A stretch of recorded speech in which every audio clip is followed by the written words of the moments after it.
beneath warn of a coming tide. The ink looks freshly written. Down along the coast, jagged rocks part to reveal a submerged stone arch that had been hidden for generations. Water churns with a quiet fury around it. Faint symbols glow along the arch's edges. Something beneath begins to rise. A fisherman's abandoned nets float in the shallows, tangled around unidentifiable dark shapes. The shapes pulse faintly, as if breathing. The nets strain as if ready to snap. Even the tide retreats from them. In the town square, the fountain long dried out begins to overflow with crystalline water. It pours from cracks in the stone that never held water before. The liquid glows faintly blue. Statues around the fountain seem to lean closer. A weathered clock tower chimes a time that no longer exists, echoing across empty streets. Its hands spin forward, then backward. Dust shakes loose in thin cascades. With each toll, the air grows heavier.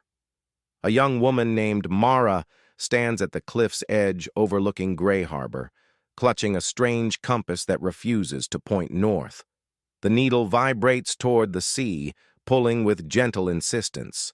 Her breath forms clouds as the wind shifts. A sense of urgency settles over her. She steps toward the old stone path carved into the cliffside. Moss glows faintly under her feet.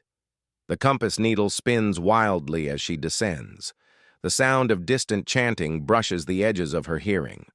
Below, the hidden cove glimmers with an unnatural silver light. Water smooth as glass reflects a sky that is not the one above. Strange marine creatures drift just beneath the surface, their silhouettes bending in impossible angles. The air tastes metallic. Mara spots a half-buried chest wedged between coral-encrusted rocks. Its surface bears the same symbols seen on the archway offshore. As she touches it, the chest warms beneath her fingers. The sea around her ripples outward. The lid opens with a slow, reluctant sigh, revealing a sphere of swirling blue mist suspended within.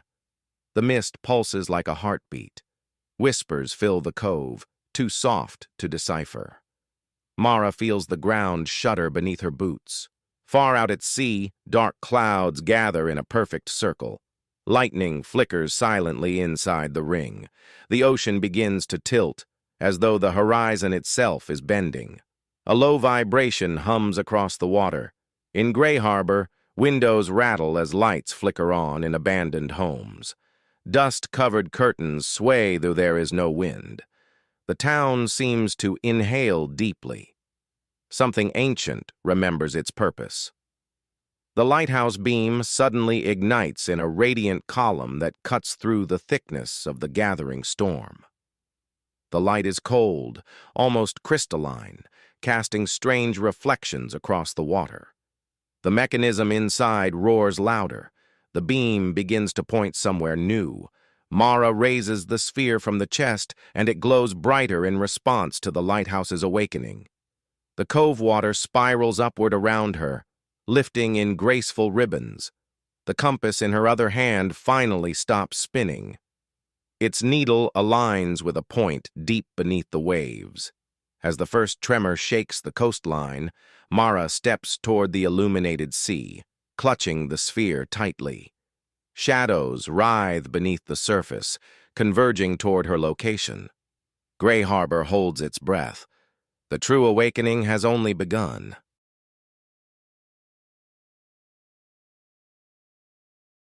Liara woke to the soft hum of the Ariadne station, orbiting a dying star. As the lead engineer, her job was usually to fix malfunctions, but today, the station's quantum core was emitting an unusual signal.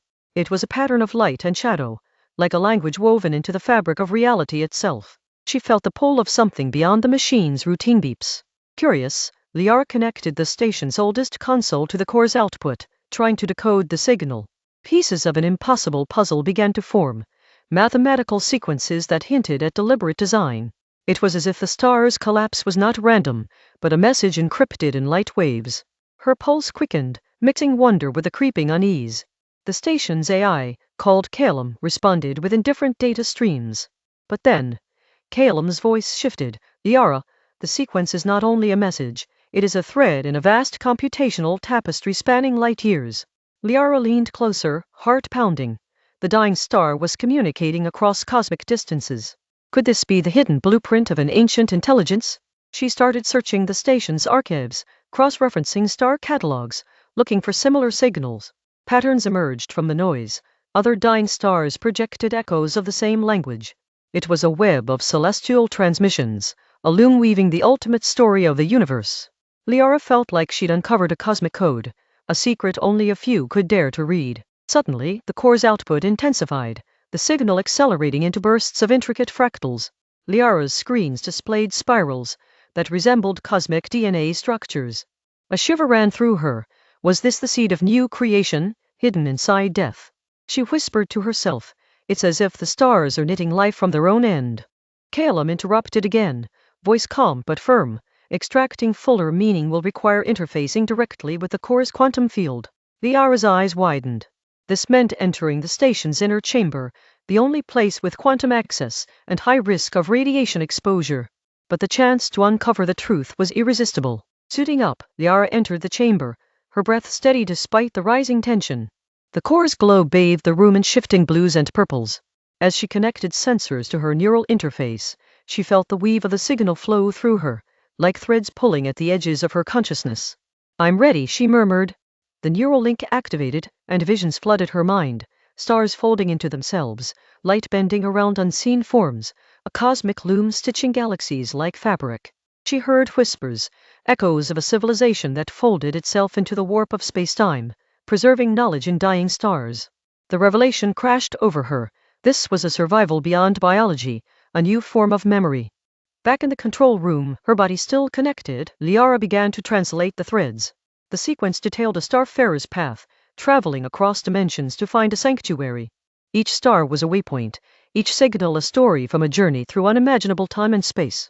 This knowledge could rewrite humanity's destiny. Suddenly, alarms blared, radiation levels spiking around the core. The dying star was unstable, its final collapse imminent. Calum warned, "You must disconnect now or risk fatal exposure." Liara hesitated, torn between safety and discovery. Then with a determined breath, she disengaged the link and stumbled back. As alarms echoed, Liara watched the star outside flicker violently. Then, with a brilliant flash, it imploded, leaving a swirling nebula of light and shadow. She felt the cores hum quiet to nothing. The final echo ended. Yet on her screen, the decoded message blinked with clarity. A pathway through the stars, a map to futures yet born.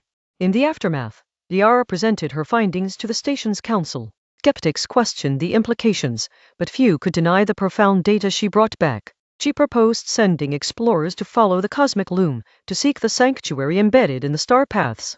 The future of space travel had become an invitation to weave one's own destiny. Late that night, Liara returned to the observation deck, staring at the nebula where the star once burned. She whispered, "Thank you for the thread." The station's lights dimmed, the hum softened, and she felt a subtle shift, a quiet promise that the echoes of the dying stars would continue to inspire new journeys. Weeks later, a new vessel was readied for launch, equipped with quantum decoders tuned to the star weave.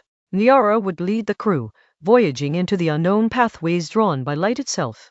As the countdown began, she touched the console, feeling the pulse of the celestial loom inside her fingertips. "Let the weaving begin," she said softly. The Ariadne station launched observers and probes into the mapped routes, uncovering remnants of starfarers who had transcended flesh.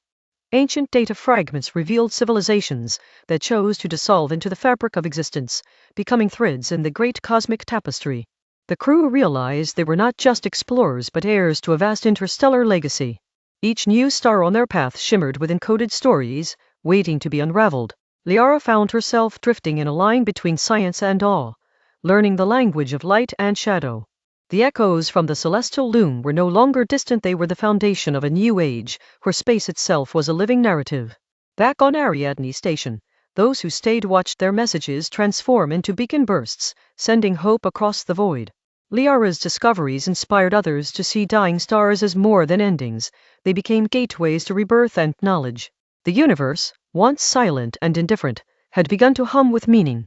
Liara's journey changed her, weaving cosmic understanding into her mind. She knew the path ahead would be fraught with mystery and challenge, but also infinite wonder. Every end is a beginning, she told her crew while gazing at the radiant nebula, and we are the threads chosen to carry its story. As the vessel slipped through a fold in space, Liara sensed the loon's pulse growing stronger, guiding her onward. The star weave stretched out like strands of light across the darkness, beckoning explorers to follow. It was a call to creation, to join the eternal pattern of stars, time, and being itself. And so, aboard their ship, Liara and her crew sailed between star threads, their voyage a tapestry unfolding across the cosmos. The echoes from the celestial loom promised new worlds and new stories, waiting to be woven into the fabric of the universe. With every pulse of light, a new chapter began.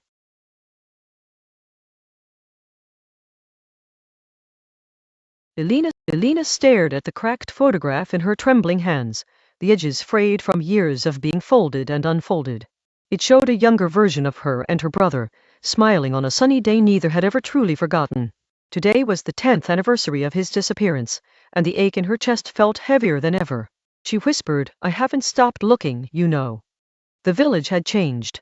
New houses stood where small fields once lay, and familiar faces were replaced by strangers. Yet, the old oak tree by the riverbank still stood sentinel, bearing witness to whispered secrets and childhood dreams. Elena made her slow way there, the weight of memories pressing down with every step. It was the place where he had promised they'd always find each other, no matter what. As the sun dipped lower, the wind carried a message she hadn't expected, soft footsteps crunching leaves behind her. Elena's heart jumped, but she kept her voice steady. "I'm here," she called out quietly, though hope felt like a fragile thread. From the shadows emerged a man whose eyes held stories she had yearned to hear.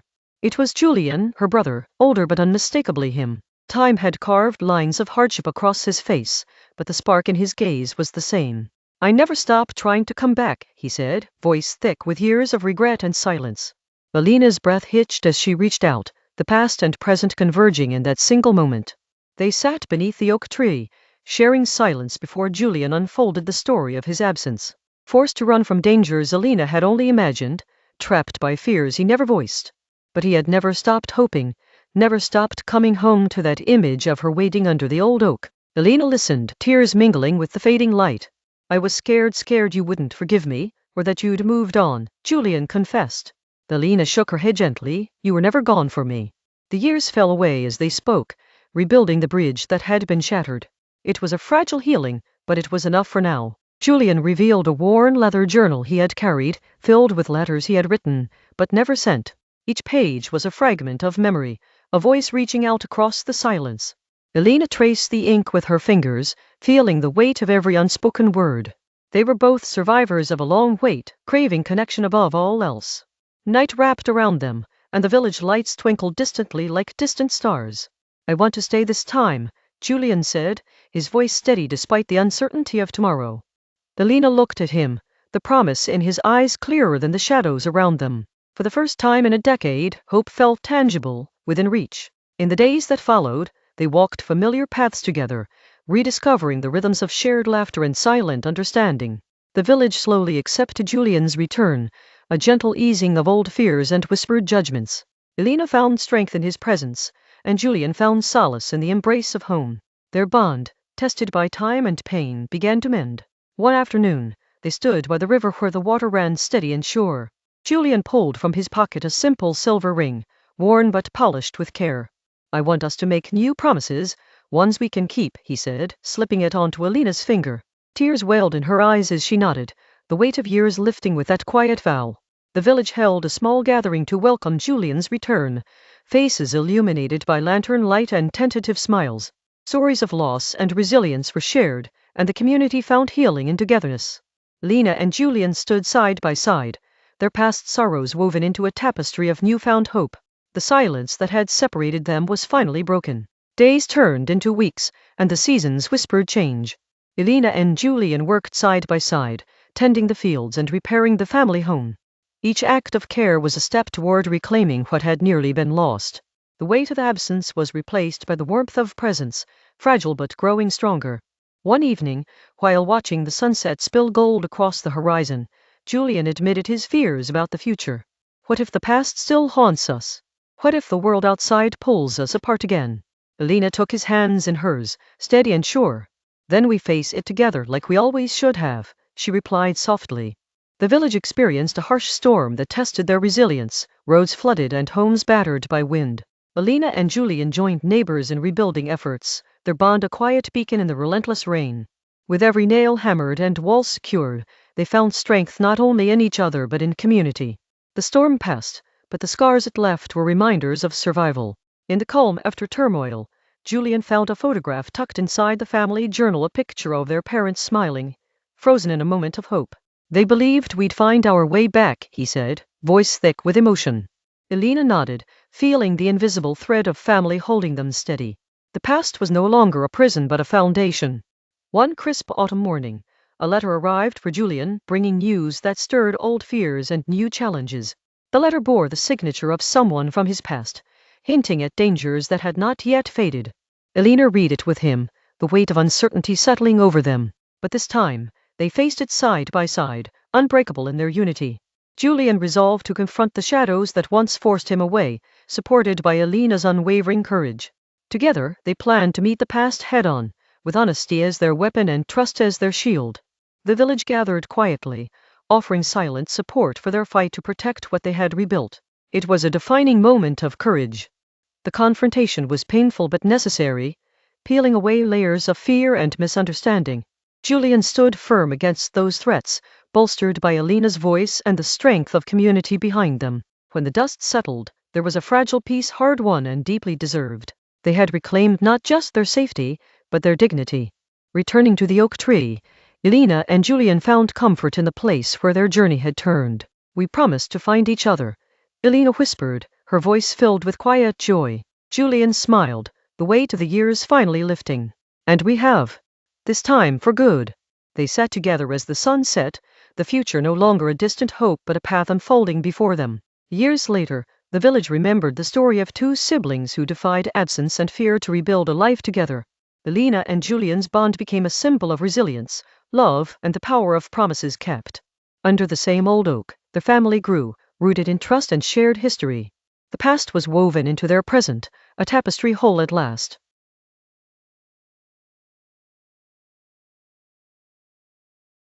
The lamppost on Meridian Street flickered again, casting eerie shadows across the empty road. Maura had passed it countless times, but tonight, the light felt different, almost alive.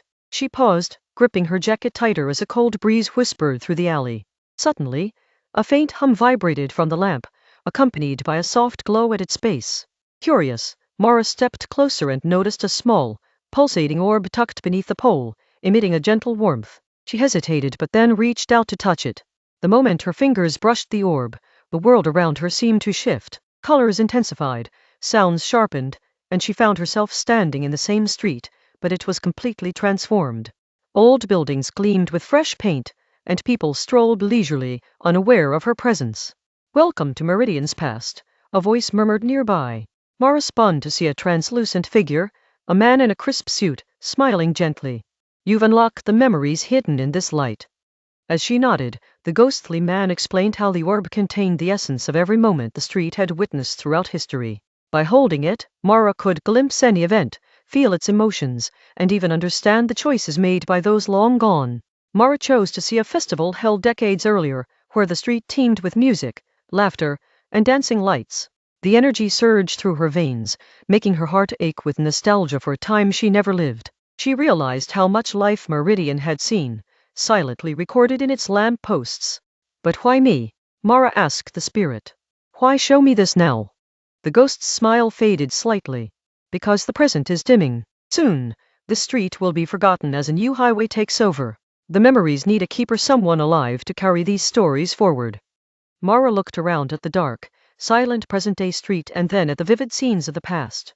Responsibility weighed heavily on her shoulders, but she felt a spark of purpose ignite.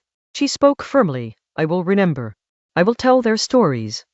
The orb pulsed once more, and Maura was drawn back to the current time with a sudden rush. The lampost's light steadied, brighter than it had ever been, illuminating the cracked pavement around her. The ghost had vanished, leaving only the faint hum behind. Inspired by her experience, Mara began documenting Meridian's history through photographs, interviews with longtime residents, and written memories. Each night, she returned to the lamp post to hold the orb, drawing from its rich past to enrich her work. Word spread about her project, and soon, the community rallied to preserve the character of Meridian Street. They organized festivals celebrating its history, planting flowers and repairing old buildings. What was once forgotten began to pulse with new life. One evening, as Mara sat beneath the glowing lamp, the orb shimmered in her hands and a new vision appeared. This time, it showed a hopeful future, a cohesive neighborhood where past and present intertwined. The light is no longer just memory, the voice echoed softly. It's legacy. You've become its guardian. Mara realized the burden had transformed into a gift. Years passed, and the highway was rerouted, sparing Meridian Street from destruction. Thanks to Mara's dedication and the community's love, the street prospered with cafes, murals, and lively gatherings. One dusky evening, Mara approached the lamp post, now a symbol of their unity. The orb flickered faintly, then dissolved into the lamp's steady glow. Even without the tangible object, the stories lived on in every face and corner of Meridian. Mara smiled, feeling a deep connection to everyone who had walked these sidewalks before her, and those who would follow. The light was no longer just on the street, it shone within her, and the community she helped nurture. As she turned to head home, the lamp's glow stayed with her, a warm beacon of history, hope, and the enduring spirit of Meridian Street. The darkest nights no longer frightened her, she knew the light would always return. Remembering is the first step to forever, she whispered to the empty street, and in the silence, a quiet agreement seemed to ripple through the air. With that, Mara walked beneath the lamp one last time, the light illuminating her path forward where past and future met, sharing their timeless story.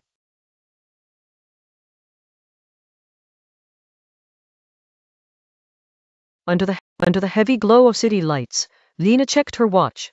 Tonight, everything depended on precision and shadows moving just right. The vault wasn't just any vault, it held a secret much bigger than money.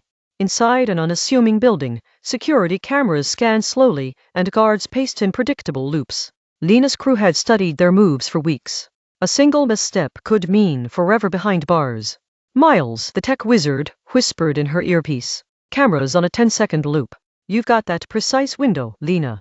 After that, the system resets. She swallowed tension, knowing those seconds would shape their fate. Ellie, the muscle, cracked a grin while disabling the last lock with swift, practiced hands. Gentle as a ghost, he murmured, a nickname earned from years in the shadows. The vault door groaned open, revealing the prize inside. But the prize wasn't gold or jewels. It was a tiny, unmarked box tucked away in an interior compartment. Lena's eyes narrowed. This was what they actually came for, a secret that could ruin powerful lives. Suddenly, an alarm tone echoed faintly in the distance. The crew froze. Lena's heart pounded faster. Time's up, Miles said, his voice edged with panic. The routine had just been disturbed. Lena grabbed the box, feeling its weight in her hands. Plan B, she said firmly. The crew moved swiftly. The exit routes they'd memorized were already changing in her mind like shifting chess pieces. Outside, the streets throbbed with late-night traffic and neon haze. A black van waited just a block away, engines idling. Evan, the driver, watched nervously, eyes darting between mirrors and the alley. We're not clear, Lena said, leading the team through twisting back alleys. The footsteps of guards and the buzz of radios grew louder behind them, closing in like sharks smelling blood. Suddenly, a security drone swooped down, scanning the dark streets with a hostile glow. Ellie threw a small EMP grenade, and the drone fizzled out before it could raise an alarm. Close call, he said breathlessly. They reached the van moments before police sirens cut through the night air. Drive. Lena barked, sliding in alongside Evan. The van jerked forward, tires biting the pavement as they escaped into the labyrinth of the city. Lena opened the box carefully, revealing a small data drive. It hummed softly, holding more secrets than any of them had imagined. This is bigger than money, bigger than us, she said, eyes reflecting the weight of the truth. Back at their safe house, Miles plugged the drive into his laptop. The screen flooded with files, evidence of corruption and betrayal at the highest levels. The room grew silent. Everyone sensed how explosive this was. If this gets out, Evan muttered, it'll topple more than a few careers. We're sitting on a powder keg. Lena nodded, understanding the risk. The shadows they danced with were far darker now. She paused and looked at her team. We don't just disappear with this. We use it to change the game. It was more than a mission now, it was a chance to rewrite the rules. They devised a plan to leak the files anonymously, ensuring no trace of their involvement. The information spread like wildfire the next day, shaking the city's powerful elite to their cores. News outlets exploded with scandals, resignations, and investigations. Lena's team vanished once more into the fabric of the city, unseen but victorious. They had struck a blow truthfully worth more than any treasure. Weeks later, Lena received a simple message: well played. No signature, no hint of origin. A reminder someone out there appreciated what they'd done, quietly applauding from the shadows. As she gazed out over the city skyline, Lena felt the cool night air on her face. The game had changed, and so had she. In this city of secrets, only those who move unseen truly win. With a faint smile, she slipped the empty box into her pocket and disappeared into the night. The vault had vanished, but its shock waves would echo far longer. And somewhere, the next move was already underway.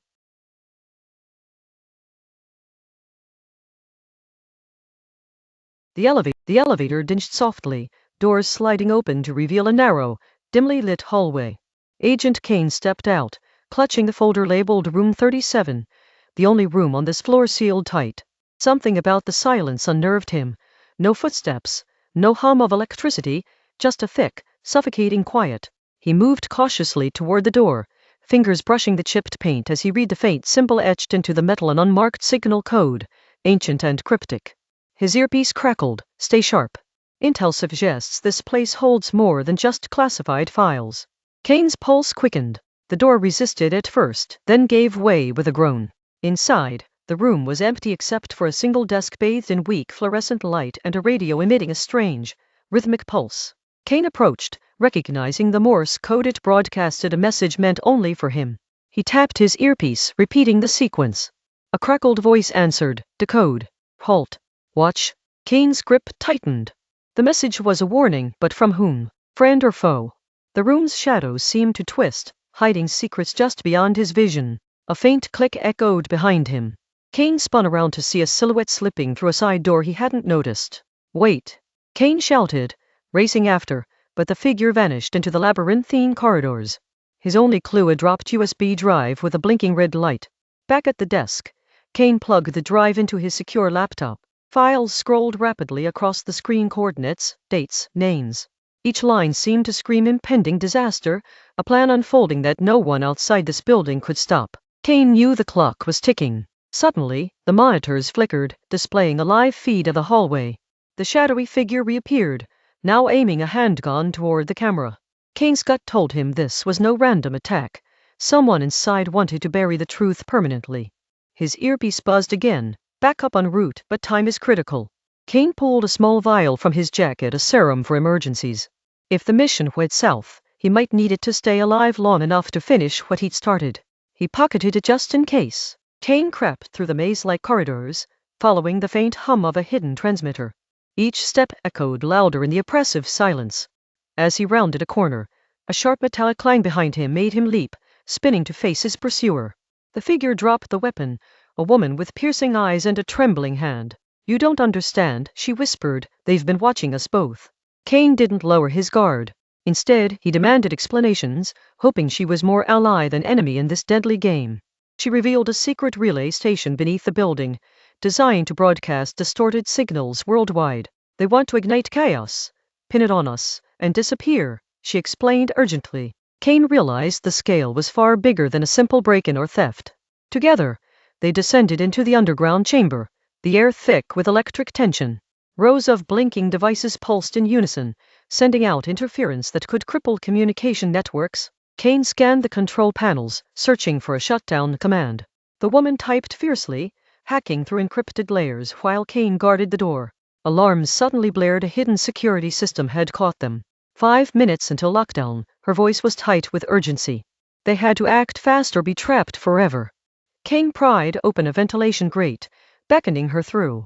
They squeezed into the narrow shaft, crawling through darkness with the drone of emergency sirens growing louder overhead. It was a race against time and their captors closing in. Emerging into a deserted storage room, Kane's phone buzzed a message from headquarters. Abort mission immediately. Compromise confirmed. But retreat wasn't an option anymore. Failure would guarantee catastrophe. He steeled himself for what came next. From the hallway, footsteps multiplied, shadows stretching closer. Kane and the woman exchanged a silent nod and split up to confuse their pursuers. The building shook with sudden explosions, security forces trying to suppress the breach at all costs. Cornered in a narrow stairwell, Kane felt the weight of the vial in his pocket.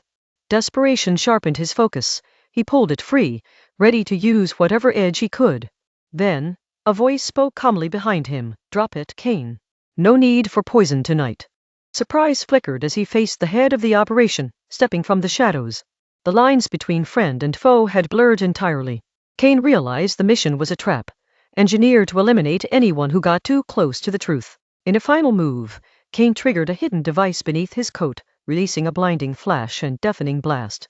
As chaos exploded around them, he disappeared into the labyrinth, the vial still clutched tightly, the real threat alive, but momentarily outmaneuvered. Outside the building, dawn broke cold and indifferent. Kane's phone buzzed again, an encrypted signal promising help and new leads. The signal from room 37 had not been silenced, only transformed. Somewhere in the shadows, the game continued.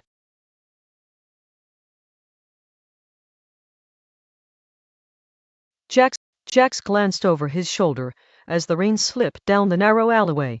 Tonight was the night the most guarded vault in the city, known only as the Vault of Whispers, was his target. No ordinary job. Whispers said it held secrets worth more than gold. His crew assembled in the shadowed warehouse, each member ready with a skill carved from years on the edge. Nina, the tech genius, tapped rapidly on a device, her fingers dancing over a digital map of the vault's security grid. "We've got a 5-minute window," she said, eyes gleaming with quiet confidence. The plan was clear. Enter through the underground tunnels left from the old subway, bypass the silent alarms with a pulse jammer, and crack the vault's lock with an ancient code uncovered in a forgotten library.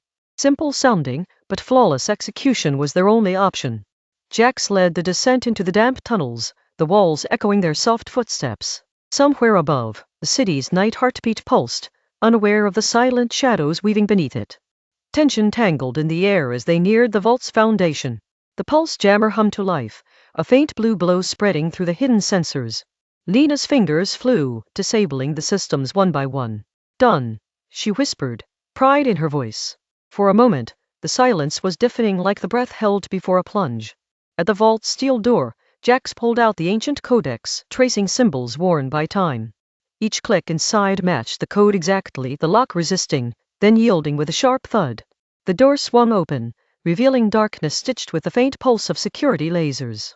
Maya, the acrobat, slipped through first, navigating the intricate laser web with dancer's grace. Her movement was a whisper, impossible to track, until she touched the inside far wall, signaling the path was clear. Jax followed, heart pounding with the thrill of near capture. Inside, the vault shimmered with polished glass cases and softly glowing artifacts. But the prize they sought was not gold or jewels, it lay in whisper-thin envelopes, secrets waiting to be unraveled. Jax reached for them, careful not to disturb the fragile balance of the room. Suddenly, a murmur from Lena's earpiece broke the silence. "We've got company, security is rerouting to Sector 7, she warned, voice low but urgent. Time collapsed into sharp seconds. Escape was no longer a slow retreat but a deadly sprint. Jax grabbed the envelopes, tucked them into his jacket, and signaled the retreat. Maya led the way back through the lasers, faster now, sensing the chase closing in. Outside the vault, alarms ripped through the still air, a wailing promise of pursuit. Rushing through the tunnels, they felt the pounding footsteps echoing behind them. Lena's jammer flickered, its battery draining rapidly, threatening to bring down their invisible cloak. Jax urged them faster, the night swallowing their desperate cursing breath. They burst into the alley where the rain had turned the pavement to glass. Waiting was the escape van, engine idling like a beast ready to devour. Jax threw open the door, and one by one, the crew scrambled inside, the chase inching closer with every hit of a siren. Lena slammed the door just as officers flooded the street, flashlights cutting beams like claws. The van lurched forward, tires spitting water and gravel, their hearts drumming a fierce rhythm of survival. The streets blurred freedom just a few blocks away. Inside the van, tension cracked into laughter when a voice broke the silence. "We actually pulled it off." Jax exhaled deeply, holding the envelopes tight. These secrets would shift power in ways no one expected, and they were the only ones who knew. Back at their hideout, Lena decrypted the envelopes, revealing corruption and conspiracies entangled at the highest levels. The crew gathered around the flickering screen, each secret a tool, a weapon, and a shield in their hands. The city's balance was about to tip. Jax looked to his team, a silent agreement passing between them. They were no longer just survivors. This was their moment to rewrite the rules. He smiled, the thrill of the chase replaced by the power of revelation. While the city slept unaware, whispers began to spread stories of a shadow crew exposing the untouchable. Headlines would turn, allies and enemies would reveal themselves, and in the darkness, the Vault of Whispers had spoken. The game was changing, but as dawn approached, Jax knew this was just the beginning. Every secret uncovered was a siren's call to new dangers. Still, with his team beside him, he was ready because some risks were worth every shadow, every heartbeat. They locked the hideout door and stepped out into the first light of day.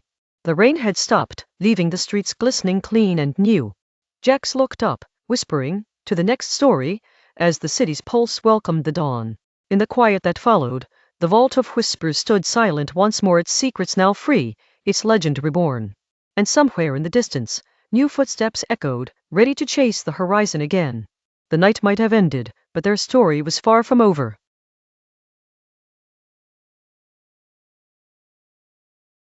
In the heart of the village stood an ancient oak, its gnarled branches tangled like restless spirits above a hollowed trunk. Children dared each other to listen closely, rumored to whisper secrets on moonlit nights. One autumn evening, Mara, curious and unafraid, pressed her ear against the tree's worn bark. A faint voice, barely a breath, slipped through the cracks. It called her name softly, weaving a melody both alluring and haunting. Mara's pulse quickened as her surroundings seemed to fade away, drawing her deeper into an unseen world entwined with the tree. From the hollow, a silvery light spilled out, illuminating a path woven from shadows and mist. Mara stepped forward, her heart a mix of fear and wonder, feeling the woods around her shift like a dream. The air was thick, filled with fragments of long-forgotten stories waiting to be told. Her footsteps stirred the fallen leaves as whispers followed, shifting from names to plea and warning. "Return what was taken," the voice breathed urgently, as images flashed before her eyes, a jewel, stolen long ago from deep within the oak's roots. Mara realized the tree wasn't just speaking, it was reaching out for help. Mara's mind raced, recalling the village legend of a cursed gem that once belonged to the tree's spirit. It was said to hold balance between their world and the unseen one, lost after a greedy hand plucked it. The oak's whispers became clearer, pleading for the gem to be returned before the boundary between worlds fractured beyond repair. Driven by a strange resolve, Mara ventured toward the old mansion on the hill, where the gem was rumored to rest in a dusty vault. The house loomed like a shadowy relic, its windows dark eyes watching her approach. She carried the weight of the tree's call in her heart, as the winds seemed to echo whispers at every step. Inside, the air was thick with forgotten time and heavy silence. Mara's fingers traced dusty tomes and cracked chests until she uncovered a small, ornate box humming with a cold energy. The gem, nestled within, pulsed softly, as if alive, responding to the oak's call beyond the village walls. Clutching the jewel, Mara felt an invisible force tugging her back toward the ancient tree. The night deepened, and the woods seemed to breathe in sync with her racing heart. The path home shimmered faintly, guiding her through tangled roots and whispering leaves. When she arrived, the hollow oak appeared more alive than ever, its branches swaying though the air was still. Mara knelt, placing the gem gently into the hollow where the whispers had first reached her.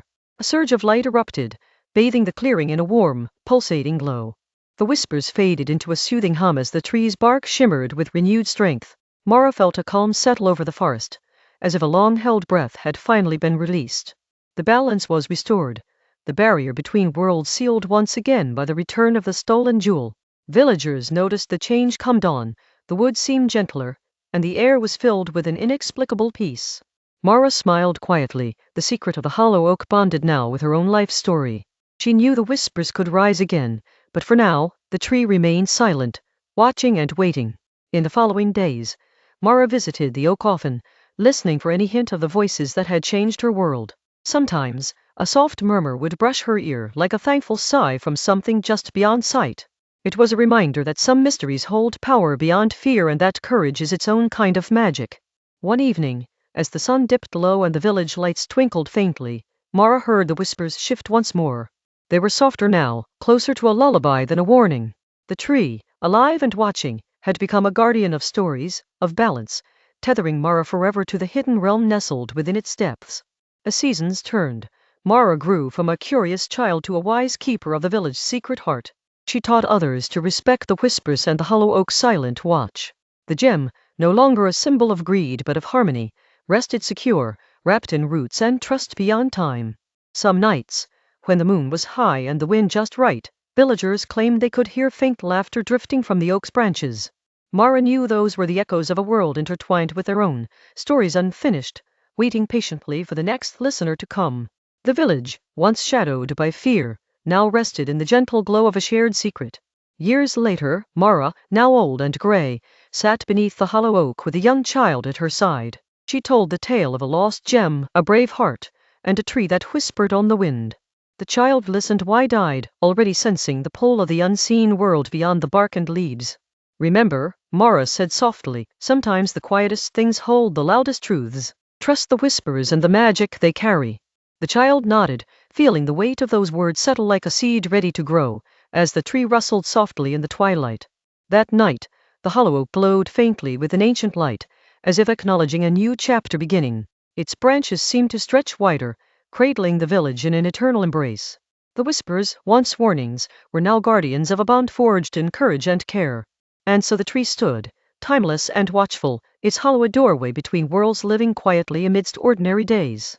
The village thrived beneath its shade, woven into stories told in voice and breeze.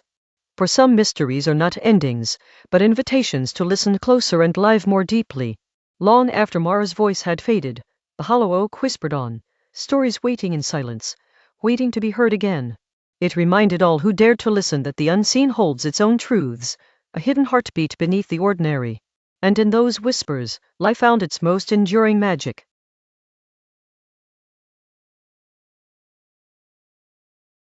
The city never sleeps, especially when it rains. Last night, the kind of rain that washes secrets to the curb, I lit a cigarette and watched the smoke curl like a whisper across the cracked pavement. A dame appeared from the shadowed alley, her heels tapping out a rhythm only trouble understands. She introduced herself as Evelyn, but her eyes told a story that names couldn't hold. Evelyn said her brother went missing 2 nights ago, vanished without a trace from a dive bar downtown. I could tell she wasn't the type to visit a gumshoe without good reason. Something in her voice, a tremor under the cold, pulled me into her spiderweb of worry and suspicion. I put out my cigarette with a snap and nodded this dance had begun. We headed to the dive, a place where shadows drank hard and smiles were thinner than the drinks served. The bartender, a grizzled man named Sal, recognized Evelyn and stiffened the moment she asked for her brother. With a crooked smile, he said, "Ain't seen him since he bought his last round, sweetheart." I caught the flash in Evelyn's eyes, a mix of hope and dread. Outside, the rain had stopped, leaving the street slick and shining like a freshly played card table. We paced the blocks where her brother used to haunt, places where the whispers were louder than the passing trams. A tattooed kid with restless eyes finally stepped forward, offering a clue wrapped in cigarette smoke and a nervous glance. He pointed to a run-down warehouse at the edge of the district. The warehouse was a skeleton of rust and broken panes, but inside, the air was thick with cigarette smoke and cheap whiskey scent. We found a matchbook on the floor, an address scrawled inside that led to a club on the west side. The kind of place where debts aren't paid in cash and favors are currency. Evelyn clenched her jaw. Whatever game was at play, it was darker than a moonless night. The club pulsed with low jazz and whispered deals, a playground for those who say too much with too little noise. At the bar, a man named Rocco leaned into the shadows, a grin splitting his face like a broken mirror. He knew Evelyn's brother, he said, but getting info meant buying into his brand of poker. I poured 2 fingers of bourbon and offered it up. Sometimes drinks get you further than questions. Rocco talked in riddles, sliding hints between sips. The brother had gotten involved with something bigger, something that didn't care for loyalty or blood. "Deal's gone sideways," Rocco murmured, "and now the debt's coming due." Evelyn's hand trembled around her glass. This was a story about to explode, and neither of us were ready to fold. We left the club with a sliver of a lead, a crooked lawyer named Mallory, who dealt out favors on one hand and threats on the other. The rain began anew as we approached Mallory's office, the windows stained with the city's grime and desperation. Turning the doorknob, I told Evelyn, "Once we step in, there's no easy way back." Her nod was as sharp as the knife hidden in her smile. Inside, Mallory sat behind a desk piled with cigarette butts and unsigned contracts. He greeted us with a slow clap that echoed off the faded wallpaper. "Looking for your brother? He's deeper in this mess than you know," Mallory said, lighting a cigarette with a flicker of amusement.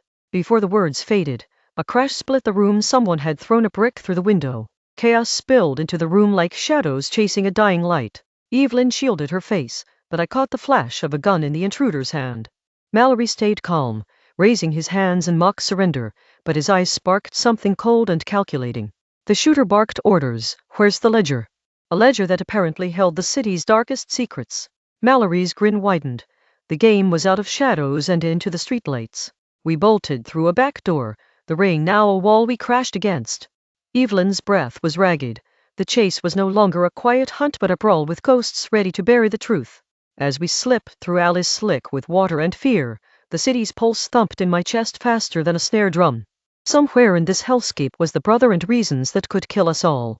A safe house emerged in the gloom, a run-down apartment with peeling paint and a lock that squeaked but held.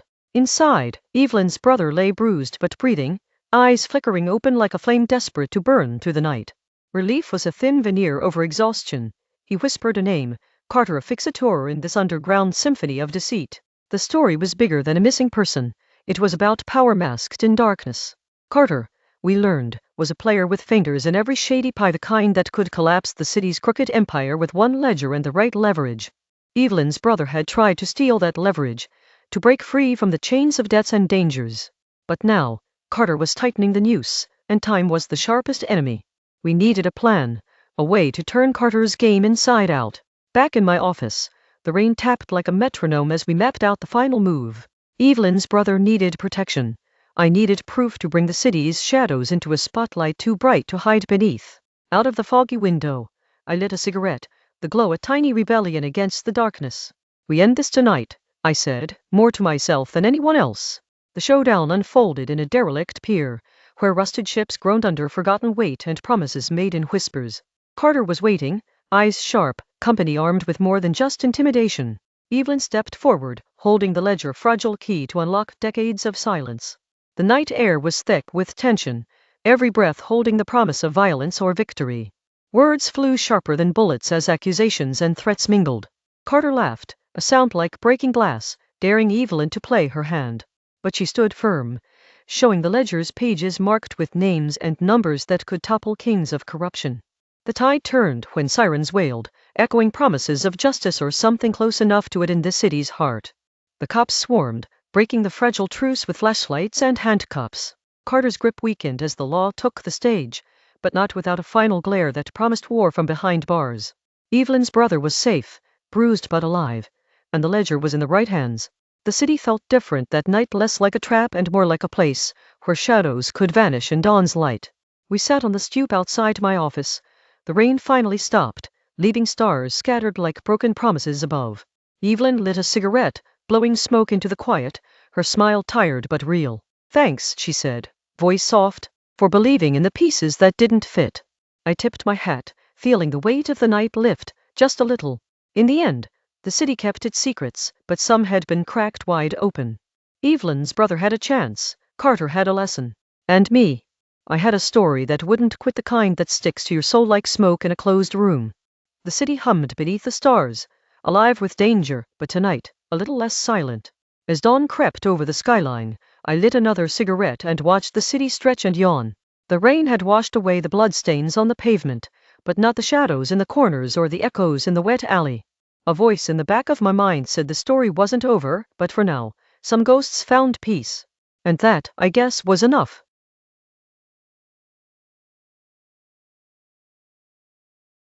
The city never truly sleeps, but for Elena, every night gets darker.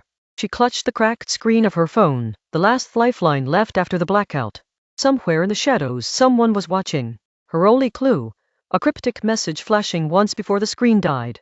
Elena's heart pounded as she pieced together the fading digits, coordinates, and a time. Nothing more. She knew she had little time. The blackout wasn't an accident.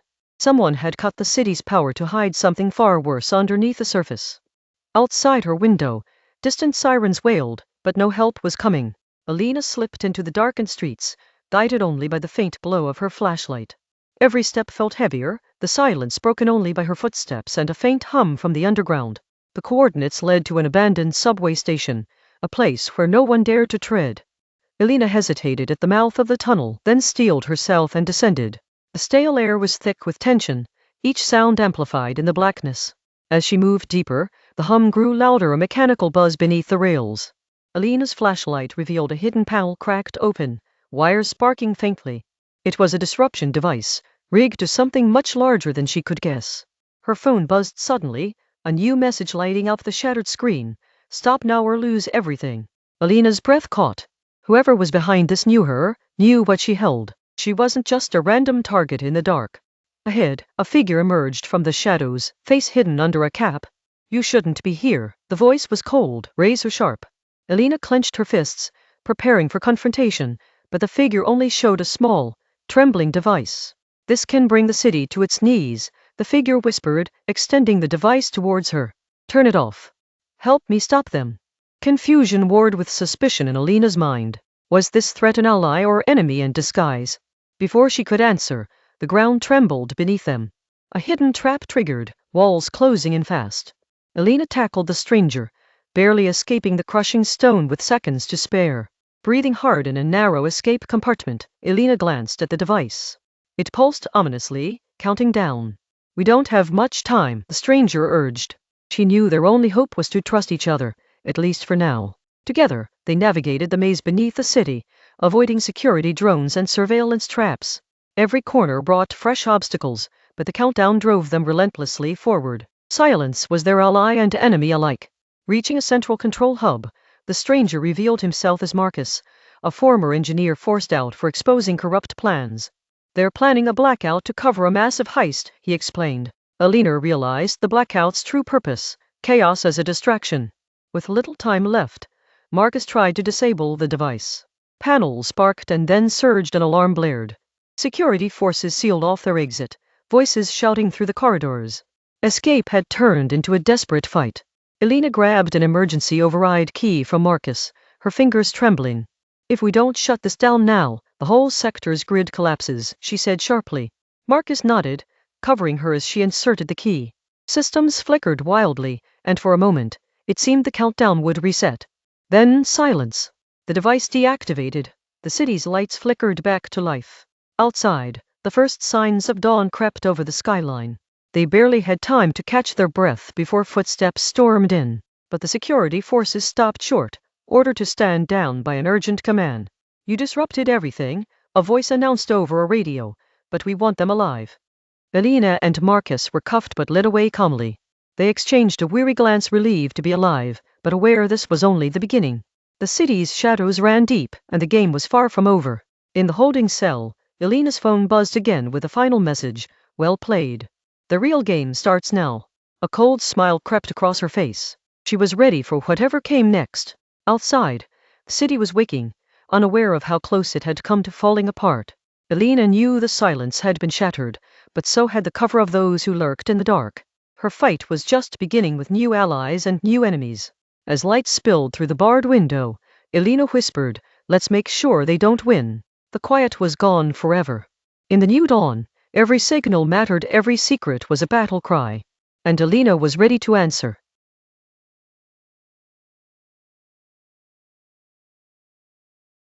The village of Avalon was known for one thing, the ancient lantern that never went out. Every night, the lantern's glow kept the shadows at bay, and the villagers slept soundly, believing it was the gift of their ancestors. On a particularly dreary evening, the light flickered strangely, causing unease to ripple through the quiet streets. A young girl named Mira, curious and brave, decided she could not let the light die. She grabbed a cloak and slipped quietly from her home as the village gathered nervously around the lantern. The glow was fading fast, revealing how thick and hungry the darkness truly was. Mira approached the lantern and noticed an inscription carved into its base, words she'd never seen before. The message spoke of a hidden ember kept inside the nearby woods, the only source capable of reigniting the eternal flame. Without hesitation, Mira set off into the shadows of the forest. The woods were alive with whispered warnings, the trees seemed to sway with intent, but Mira pressed forward. Farther in, she found a clearing where the moonlight revealed a small stone altar with a faintly glowing ember resting on it. As she reached for it, a figure emerged, a silent guardian cloaked in silver leaves. The guardian's voice was calm yet firm. "Why do you seek the ember, child of Avalon?" Mira explained the village's plight, the failing lantern, and the need to bring back the light. The guardian studied her silently for a moment, then nodded and stepped aside, allowing her to take the ember. With the ember safely in her hands, Mira hurried back toward Avalon. The forest seemed less menacing now, as if the ember's light was pushing back the shadows that clung to the branches. Her heart pounded with hope and determination, knowing time was running out. As she approached the village square, the lantern's glow was nearly gone, and the townsfolk whispered prayers to unseen forces. Mira climbed the pedestal and carefully placed the ember inside the lantern's core. Instantly, a radiant light burst forth, stronger and warmer than any before. The darkness recoiled, folding into itself as the lantern pulsed with an otherworldly brilliance. The villagers cheered and surrounded Mira, their fears replaced by awe and gratitude. For the first time in generations, they saw the lantern not just as a symbol, but as a living source of their survival. As dawn approached, the lantern's light caught the eyes of distant travelers and creatures of the land, spreading hope beyond the village borders. Mira realized that the ember was not merely a light, but a bond to the ancient magic that protected Avalon. The Guardian's challenge had been more than a test, it was a passing of the torch. In the days that followed, Mira became the caretaker of the lantern, learning the delicate art of tending its flame. The villagers shared stories of the brave girl who ventured into darkness to save them, and children dreamed of becoming guardians themselves. The light of Avalon was now a beacon of courage and unity. But beneath the joyous celebrations, Mira sensed a subtle whisper in the night wind, a reminder from the Guardian that the ember could never be taken for granted. She often returned to the clearing in the woods, feeling the pulse of the earth beneath her feet and the silent promise of vigilance. The lantern's light might be eternal, but only if guarded by steady hands. One evening, while inspecting the lantern, Mira noticed a faint crack in its glass casing. Fear gripped her briefly, but she remembered the lessons of patience and care. She repaired it slowly, speaking encouragement to the lantern like a living friend, letting the ember's warmth steady her hands.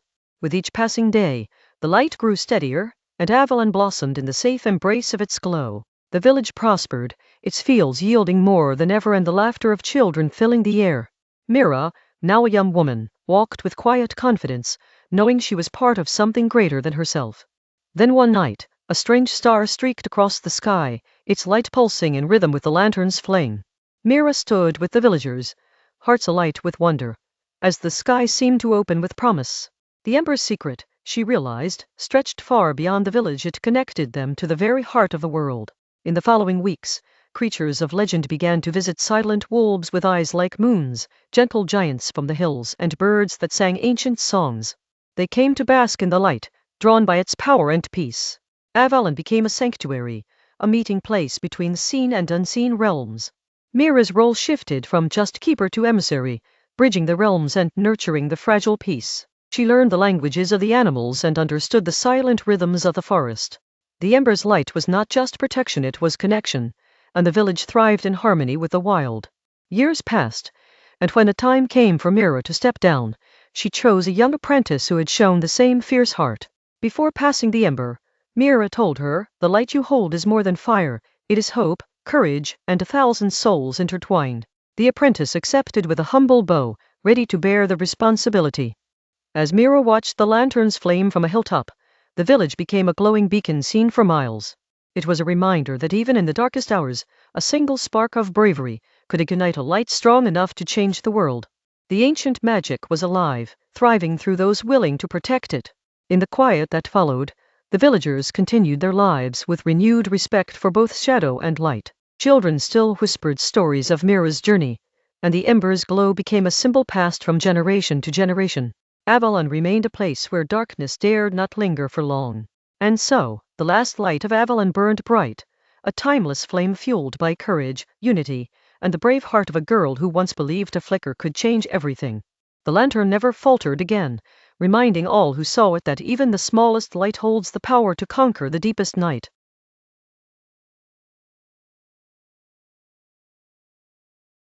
In the sprawling brass city of Gearford, where steam pipes hissed like dragons in their sleep, young engineer Tamsin Pike spent her days repairing broken automata in her cluttered workshop. She was brilliant but unnoticed, overshadowed by inventors with deeper pockets and louder voices. Yet she dreamed of creating something extraordinary, something alive in a way machines were never meant to be. One evening, while rummaging through a crate of discarded parts, she uncovered a strange crystalline core pulsing with a soft blue glow. It felt warm in her hands, humming like a heartbeat. "You're not scrap," Tamsin muttered, brushing dust from its facets.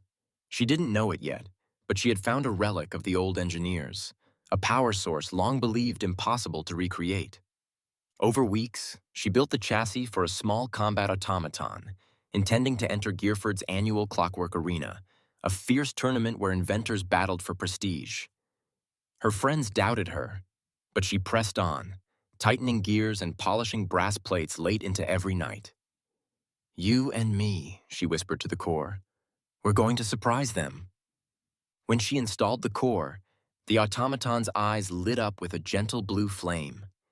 It tilted its head with a distinctly human curiosity, inspecting Tamsin before offering a tiny mechanical bow. She gasped at its unexpected grace. "Hello there," she said softly, and the automaton's lights brightened in response. Word of her strange creation spread quickly, and rival inventor Bartholomew Crane scoffed loudly in public. "A scrap-built toy won't last 10 seconds in the arena," he boasted as townsfolk murmured in agreement. But Tamsin simply smiled. She knew Crane feared what he didn't understand. The day of the tournament arrived, the arena ringing with cheers as metallic giants stomped onto the field. Tamsin's automaton, small, polished, and glowing faintly, seemed out of place among the hulking machines. "Stay close," she whispered to it as she activated its combat program. It chirped an affirmative tone, almost like a child acknowledging its parent. The first round pitted them against a towering steam-powered brute.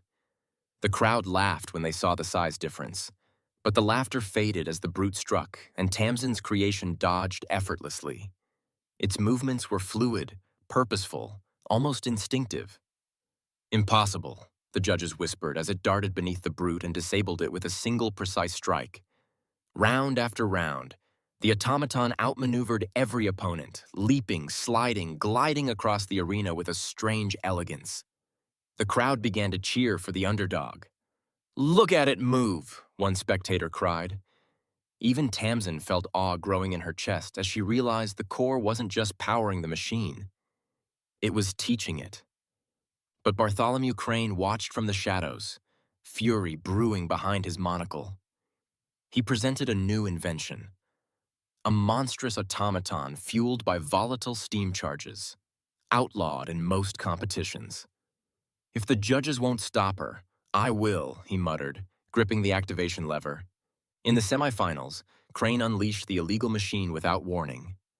The beast roared with white-hot exhaust, charging at Tamsin's automaton with reckless strength.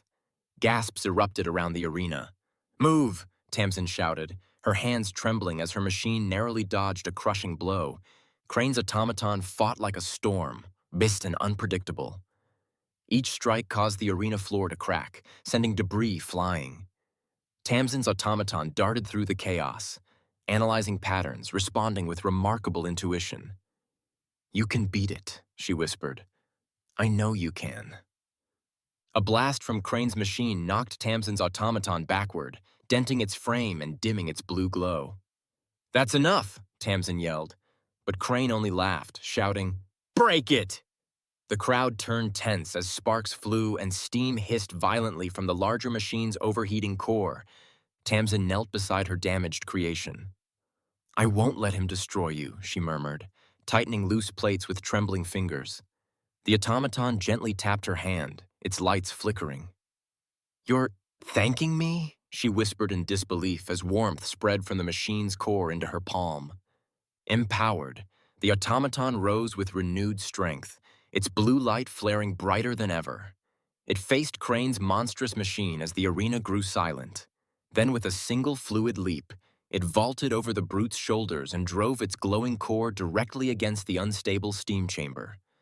The resulting shockwave extinguished Crane's automaton instantly, dropping it like a puppet with cut strings. The crowd erupted into cheers. Tamsin's automaton landed gracefully beside her, offering another small bow as if asking, "Did I do well?" Tamsin laughed through happy tears. "You did perfectly." Crane stormed onto the field, shouting accusations and demanding disqualification. But the judges dismissed him, citing his illegal modifications. "Your recklessness could have killed someone," one judge growled. Crane was escorted out as the audience booed him loudly. Tamsin's automaton was crowned champion, and the mayor himself congratulated her. "You've done what no inventor in Gearford has managed in a century," he said. "What will you name it?" She glanced at the glowing core and replied softly, "Aster, because it shines like a star."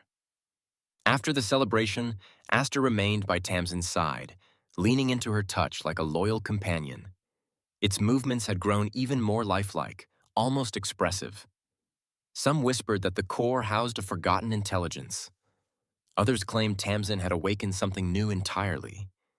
That night, as the workshop lantern flickered, Aster placed a small brass hand on Tamsin's arm and whispered in a faint, synthesized voice, "Thank you." Tamsin froze, stunned, tears welling again. "You're learning to speak?" she asked. Aster's blue glow brightened as if nodding, and so, in a little workshop on a quiet Gearford street, a young engineer and her living machine began a partnership that would one day change the world. One spark, one gear, and one whispered word at a time.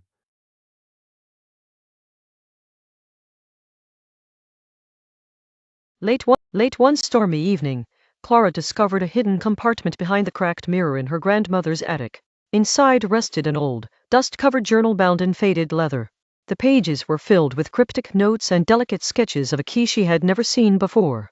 As thunder rumbled outside, Clara's eyes caught a strange symbol repeated throughout the journal, one she recognized from a worn pendant her grandmother always wore. "What secrets did you leave behind, Grandma?" she whispered under her breath, her fingers tracing the sketches. Determined to solve the puzzle, Clara followed the journal's clues to a long-forgotten garden beneath the house. The tangled vines obscured a rusted iron gate etched with the same symbol. Heart-pounding, she pushed open the gate into a shadowed courtyard. At the center of the courtyard stood a stone pedestal with an indentation shaped like the key drawn in the journal. Clara felt a sudden chill as she realized her pendant matched the shape perfectly. Could this be the key mentioned in the pages she clutched? She slid the pendant into the indentation, and a low rumble echoed through the garden. The earth beneath the pedestal shifted, revealing a narrow staircase spiraling down into darkness. Clara hesitated, knowing the answers lay somewhere below.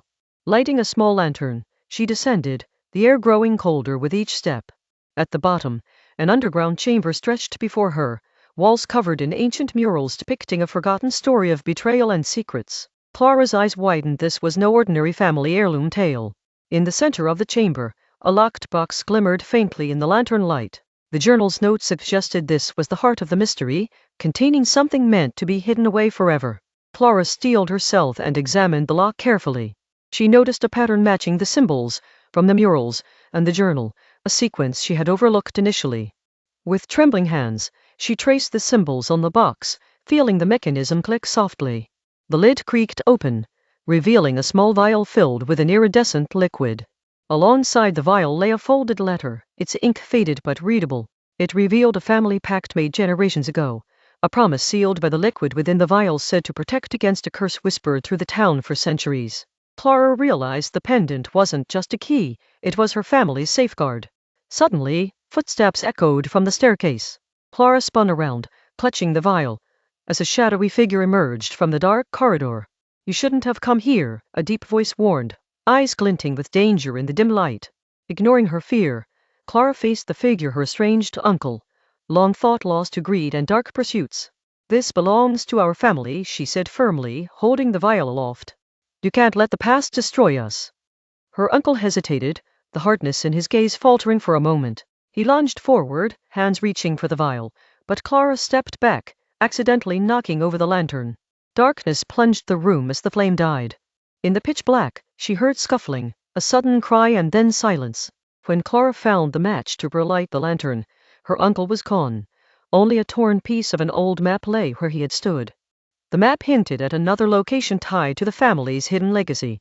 Heart racing, Clara decided to leave the chamber with the vial and letter, knowing this was merely the beginning of unraveling her family's past. She promised herself to follow the trail wherever it led, to protect the legacy entrusted to her. Returning through the courtyard, the storm had abated, and the first light of dawn stirred the sky.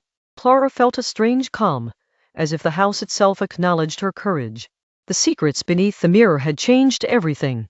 At breakfast, Clara showed the vial and note to her grandmother, whose eyes shimmered with both fear and relief. "You found what I could never face," she said softly, sharing tales of ancestors bound by dark choices and hidden strength. Together, they planned the next steps, knowing others might seek the vial's power for their own gain. Clara understood that trust would be fragile, and shadows from the past would not be easily escaped.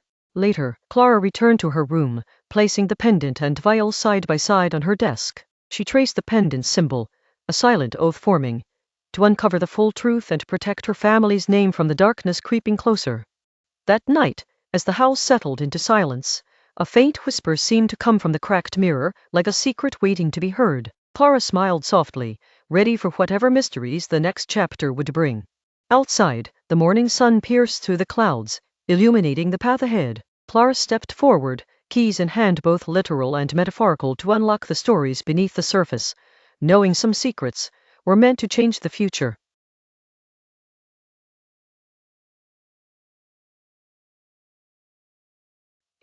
It was just past midnight when Eliza heard the faintest sound coming from the library in her grandfather's old mansion.